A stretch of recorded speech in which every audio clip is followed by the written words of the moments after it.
Welcome to our channel. Today we how to connect Amazon Neptune to SageMaker for GraphML detailed guide step by step clearly.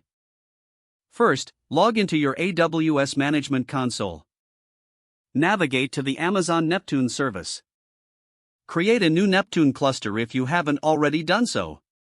Ensure your Neptune cluster is accessible and properly configured.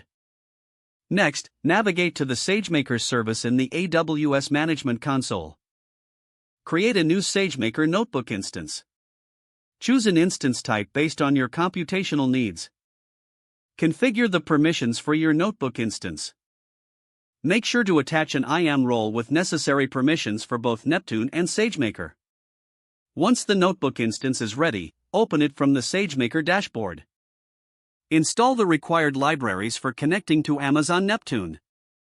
You will need to install libraries such as Boto3 and Neo4j. Use the command pip install Boto3 and pip install Neo4j.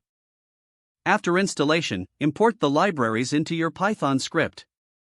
Begin by importing Boto3 and connecting to your Neptune cluster. Utilize the Boto3.client method to create a client for Neptune. Input your region and other necessary configurations. Next, construct a connection string to your Neptune endpoint. Make sure to include the correct port in your connection string. Once connected, start querying your Neptune database. Use SPRQL or Gremlin queries depending on your data model.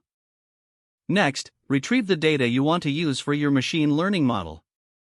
Pre-process the data as necessary to suit your model's requirements. You may need to convert the queried data into a suitable format.